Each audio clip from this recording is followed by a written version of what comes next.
Grabe mga ka-joust! Isang import na worth the wait ang nagpasabog ng apoy sa Dasma. 37 points agad sa debut?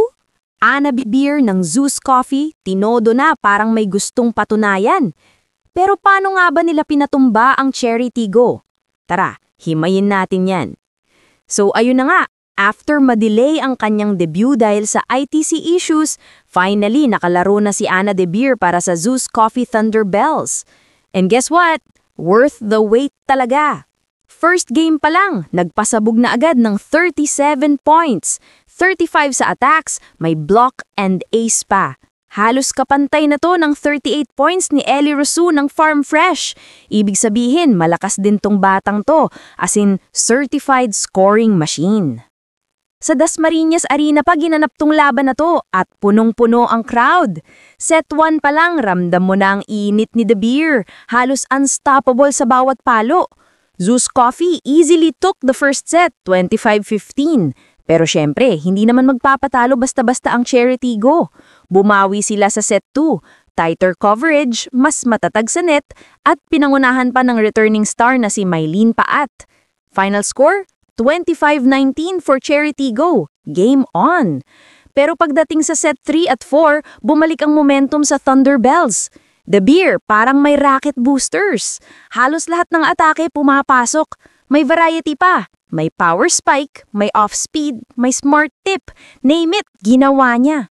At sa dulo ng 4th set, nang umatake pa si Uni Batista para isave ang match point, boom! Compose na compose si Zeus Coffee.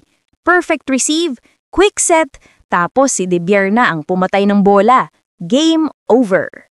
25-23, panalo ang Zeus Coffee sa loob ng 1 oras at 52 minutes. After the game, halatang overwhelmed si Beer sa atmosphere. Sabi niya nga, "It's just awesome. Credit to my teammates. Ang sayang maglaro sa harap ng ganitong crowd." At ramdam mo yung connection niya sa team kahit bagong salta lang siya.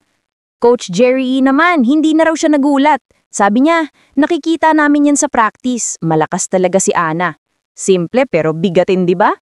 Bukod sa 37 points ni Beer, may tulong din mula kay AC Minor na may 13, habang sina Kate Santiago at Fiola Ceballos nagbigay ng solid support. As a team, outgunned nila ang Cherry Tigo 68-51 sa attacks, kahit mas lamang ang crossover sa blocks. Pero ang tunay na kwento rito, yung impact ni Beer. After ma-hold sa first game dahil sa papers, bumawi siya ng todo. At kung ganito lagi ang laro niya, aba, kailangan nang maghanda ang ibang teams. So ayun mga ka-Thunderbells, ano sa tingin nyo? May bagong reign na ba sa PVL Reinforced Conference? Kaya bang pantayan ni Anna Beer si Rosu sa scoring race? Comment nyo sa baba kung anong masasabi nyo sa debut ni Beer. At syempre, huwag kalimutang i-like, share, at i-follow para updated ka sa mga malulupit na volleyball highlights dito sa channel. This is Joust Volley, and as always, let's keep the game alive. Try mo lang. I-tape mo na nga to. Ano?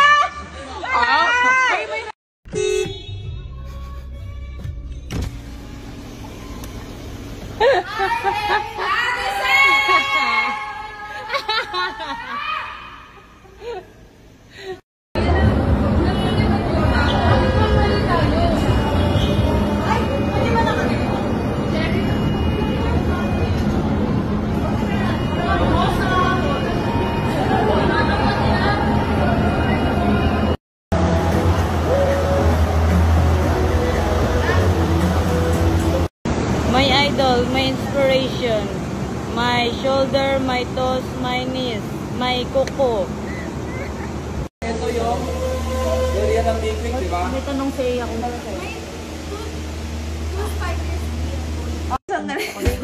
Thank you, Cha. You're welcome. Thank you so much. Thank you po. Thank you sa kamay ni Mylene. Asawa to, napakasipag. Kailangan jowa, paano mag-aasawa? Mag-asawa din to, gabi to pa to nagluluto. Today, ang ating Ano po menu kumain na for natin today? dinner is beef steak alachang. Ay, favorite ulam ni Chang. Alachang, may gano'n. Ito, malapit na to mag-asawa. Konting utot na lang. Lapit na talaga. Ikaw, ano ka? Display lang. Ano ka dyan? Malayo pa sa akin. Yum! Ay, ano ba ito na darama? Oh shucks, ito ba'y pag-ibig na? Pakos. Pakos version.